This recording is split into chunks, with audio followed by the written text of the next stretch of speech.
Hi friends, good evening. मैं आपका दोस्त Pankaj Kumar Meena, international motivator and life coach. आज हम प्रभावकारी लोगों की 7 आदतों में से दूसरी आदत के बारे में डिस्कस करेंगे। अंत को ध्यान में रखकर शुरू करें।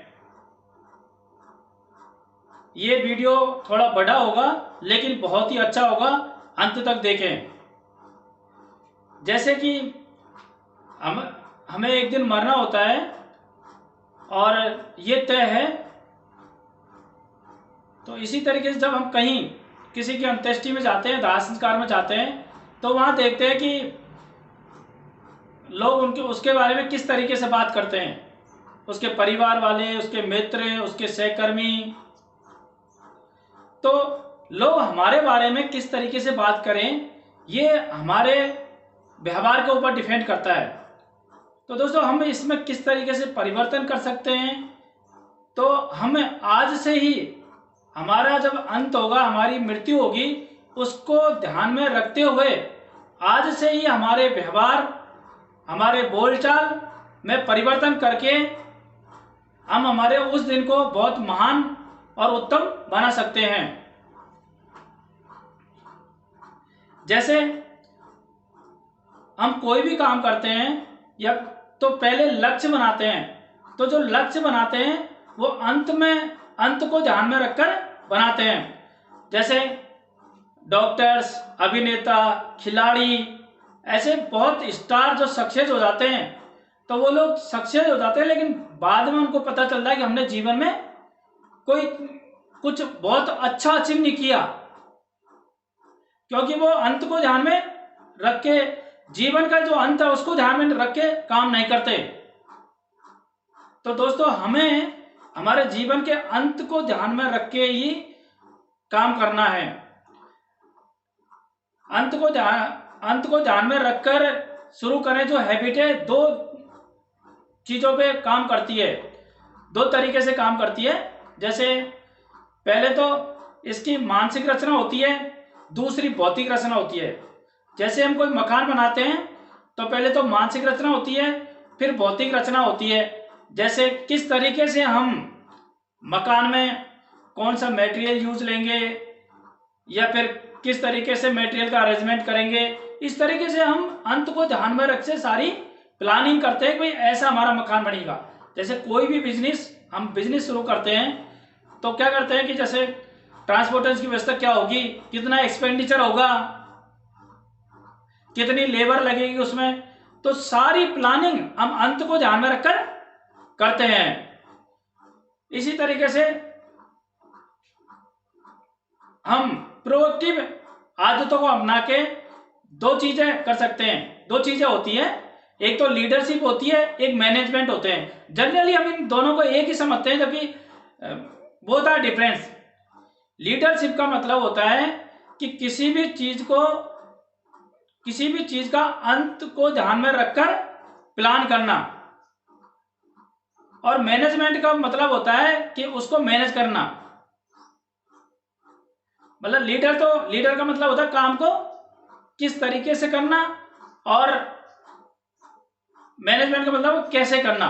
जैसे कि यदि हमने लक्ष्य बना लिया कि हमें अमेरिका पहुंचना है, तो ये मान के चलो लीडर आपको बताएगा कि कौन कौन से किस तरीके से जाना है, कितने दिन में पहुंचेंगे, उसके लिए हम क्या क्या चीजों की हमें आवश्यकता पड़ेगी, खाने में क्या चाहिए, सोने में क्या चाहिए। और जो मैनेजमेंट करता होता है वो कि खाने को कैसे अरेंज करना है, भाई इतने दिन तक खराब नहीं हो, कितना पानी को कैसे सुरक्षित रखना है, तो ये मैनेजमेंट का काम होता है। लेकिन यदि आपको पहुंचना अमेरिका है और आप पहुंच इंग्लैंड गए, तो मैनेजमेंट कितना ही अच्छा हो आपका, आपकी यात्रा सक्सेस नहीं हुई, क्योंकि आपको पहुंचना अमेरिका था और पहुंच आप इंग्लैंड गए, तो मैनेजमेंट का कुछ नहीं हुआ। तो सबसे जो अहम भूमिका होती है वो लीडर की होती है। लीडर को हमेशा प्रोएक्टिव होना चाहिए, वो ताकि निश्चय डिसाइड कर सके कि मार्केट में आज किस चीज की डिमांड है, अपने एम्प्लॉय से किस तरीके का व्यवहार किया जाए, तो हमें हमेशा प्रोएक्टिव तरीके से सोचना चाहिए। और दोस्तों, हमें जो पुरानी स्क्रिप्ट मिली है उसको हमें हमारी स्क्रिप्ट को चेंज करना चाहिए। पहले जो स्क्रिप्ट थी वो जैसी भी थी, तो जो हमारे जो वातावरण से जो मिली है, कि जैसे कि हमें कोई बुरा कहते हैं तो हम दुखी हो जाते हैं और हमें लोगों से ईर्ष्या करते हैं, क्रोध करते हैं। अब हमें जो स्क्रिप्ट बनानी है वो प्रोएक्टिव व्यक्ति की तरह बनानी है, क्योंकि हमें अंत को ध्यान में रखकर शुरू करना है कि हमें अंत में कैसा व्यवहार चाहिए, कि हमारे बच्चे हमारे बारे में क्या सोचें। जैसे हम हमारे बच्चों के साथ बुरा व्यवहार करेंगे, रुड व्यवहार करेंगे, उनको डांटेंगे, तो वो अंत में हमारे बारे में नेगेटिव सोचेंगे।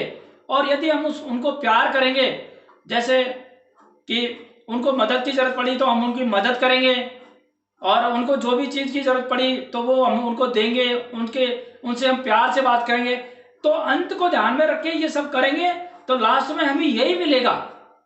तो हम अंत को ध्यान में रख के हमारी स्क्रिप्ट को हमें चेंज करना है, कैसे व्यवहार करना है, कैसे बोलना है, और वो कैसे चेंज करना है कि हम हमारी स्क्रिप्ट चेंज कर सकते हैं। क्योंकि भगवान ने हमें कल्पना दी है, विवेक दिया है।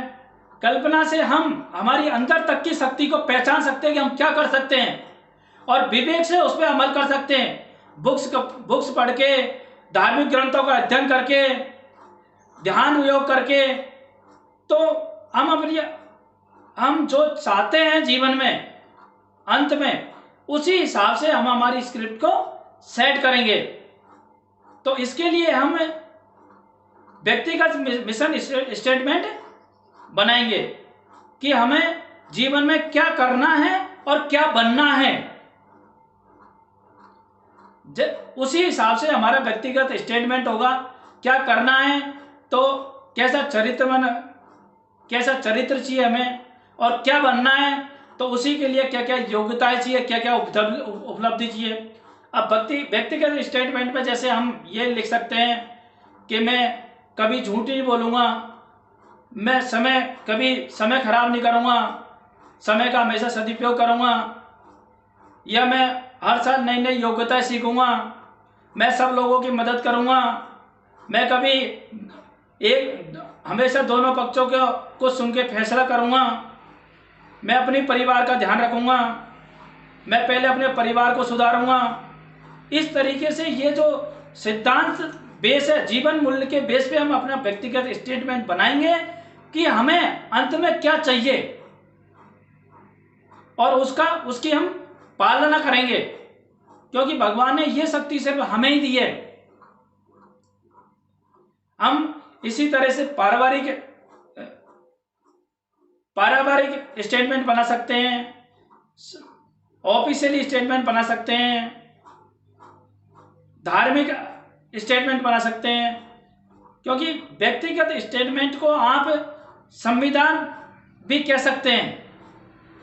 जैसे हमारा देश का संविधान काम करता है हमारे देश के लिए, ऐसे हमारे जीवन के लिए हमारे पास हमारा व्यक्तिगत स्टेटमेंट होना चाहिए। जब हम उसकी पालना करेंगे अपने जीवन मूल्य और सिद्धांतों के बेस पे, तो अंत को ध्यान में रखकर उसको बनाएंगे, तो हमें लास्ट में जब हमें एक अच्छा और हम जैसे चाहते हैं वैसे रिजल्ट मिलेगा। अब मैं इसकी आपको समरी टाइप में बताने जा रहा हूं कि सबसे पहले हमें अंत को ध्यान में रखकर ये सोचना कि हमें चाहिए क्या। उसके बाद में हमें कल्पना शक्ति का उपयोग करके हमारे अंदर झांक के उसको देखना है। उससे हमारी शक्ति का हमें अंदाजा हो जाएगा। जैसे जितने भी एथलेटिक्स खिलाड़ी होते हैं, पहले ही कल्पना में वो अपनी जीत को देख लेते हैं कि हम जीत रहे हैं, हम जीत गए। इसी तरीके से हमें एक व्यक्तिगत स्टेटमेंट बनाना है। जो सिद्धांतों और जीवन मूल्य के ऊपर आधारित होता है। तो हमें जो भी चीज़ चाहिए या जो हमारा लक्ष्य वो चाहिए, तो वो व्यक्तिगत स्टेटमेंट में हम लिखेंगे, फिर हम उनकी पालना करेंगे। तो हम उनकी पालना करेंगे तो बाय डिफ़ॉल्ट हमारा दिमाग उन्हीं चीज़ों पे फोकस करेगा और लास्ट में वो चीज़ हमें मिल जाएगी। जैसे मेरा व्यक्तिगत स्टेटमेंट ये है कि एक दिन जब 60 साल बाद में मैं जयपुर में कहीं भी रहूँगा, तो मेरा एक बड़ा सा घर होगा, बड़ा मकान होगा, बड़ी जगह होगी, बहुत सारे कमरे होंगे। तो हमारे जो सारे दोस्त हैं मेरे, वहाँ सुबह सुबह मॉर्निंग वॉक करेंगे, सब साथ साथ में हंसेंगे और नेचुरल ब्रेकफास्ट करेंगे सब मिलके, वहाँ हर्बल टी पियेंगे और फिर शाम को सब लोग वहाँ फिर बैठेंगे, फिर एंजॉय करेंगे। इस तरीके से मेरा एक ड्रीम है कि मैं कभी भी उस समय में, जब आज के माँ बाप अकेले रहते हैं, तो मैं उस टाइम बहुत लोगों के, अपने दोस्तों के बीच में रहूँगा। तो उसके लिए मुझे एक व्यक्तिगत स्टेटमेंट मैंने बना रखा है कि मुझे क्या करना है, किस तरीके से व्यवहार करना है कि मेरे दोस्त बने वो, मतलब मुझे अपने ईगो को बिल्कुल ख़त्म करना है ताकि वो मेरे पास आ सके, हिम्मत जुटा सके आने की। तो मैं उस पर काम करूँगा, तो एक दिन ऐसा ज़रूर होगा।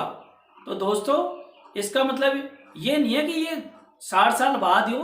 कोई भी छोटा भी लक्ष्य बनाते हो आप, तो उसमें अंत को ध्यान में रखकर शुरू करें और उसको उसी हिसाब से अपना एक व्यक्तिगत स्टेटमेंट बनाएं।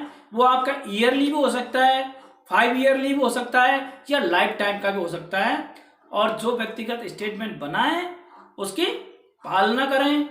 आपका पारिवारिक व्यक्तिगत स्टेटमेंट भी हो सकता है कि मुझे बच्चों से कैसे व्यवहार करना है, और जैसे मुझे बच्चों से बाद में क्या चाहिए, किस तरीके का प्यार चाहिए, किस तरीके का रेस्पेक्ट चाहिए, तो वो हम अपने पारिवारिक स्टेटमेंट में लिखेंगे, उसको अपने जीवन में अप्लाई करेंगे, तो बाद में जाके हमें वो ही चीज़ मिलेगी बाय डिफ़ॉल्ट।